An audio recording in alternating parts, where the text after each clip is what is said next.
ऋषि पूछते हैं कि प्रभु आपको ये कथा किसने किससे कही, कैसे आपको पता चला।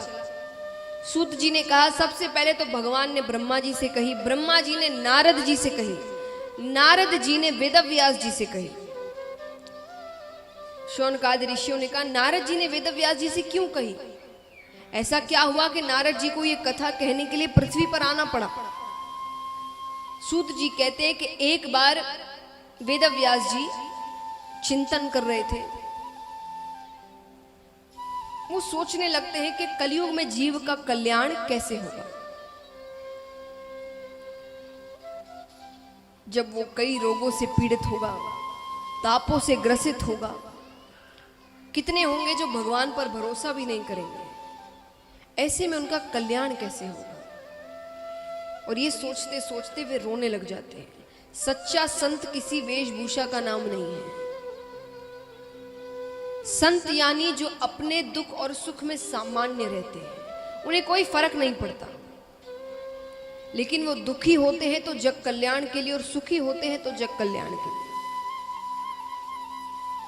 संत की परिभाषा बहुत बड़ी, हर कोई उस पर खरा नहीं उतरता।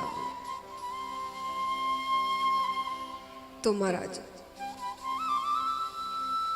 अब पर कोई जब संत रोते हैं तो भगवान बड़ी जल्दी सुनते हैं। भगवान ने नारद जी को भेजा कि जाकर देखिए वो क्यों रो रहे हैं। नारद जी जाते हैं। वेदव्यास जी ने कहा कि मैंने इतने ग्रंथों की रचना की, वेदों की रचना की, पुराणों की रचना की, पर मुझे शांति नहीं मिल रही। मुझे लगता है कुछ बच गया है, कुछ छूट रहा है, कुछ लिखना बाकी है।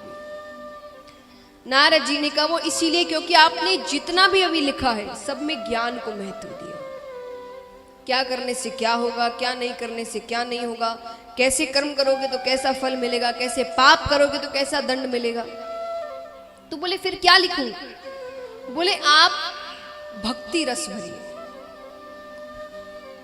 प्रेम रस भरिए, यानी भगवान की लीलाएं लिखिए। भगवान ने क्या क्या किया, क्या नहीं किया।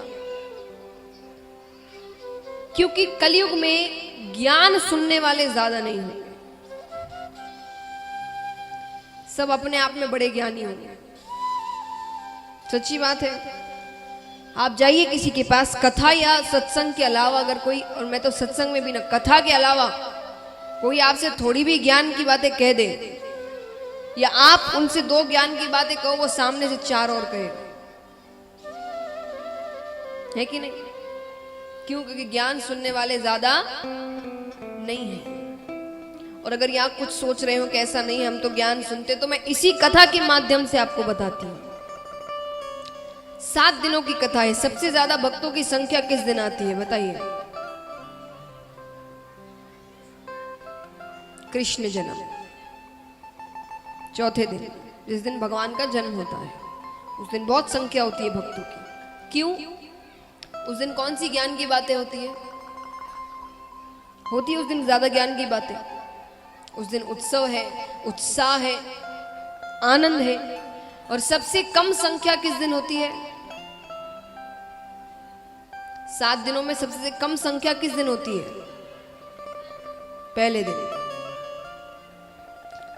और उसी दिन सबसे ज्यादा ज्ञान की बातें, क्योंकि उस दिन आपको महत्व बताया जाता है, सत्य क्या है।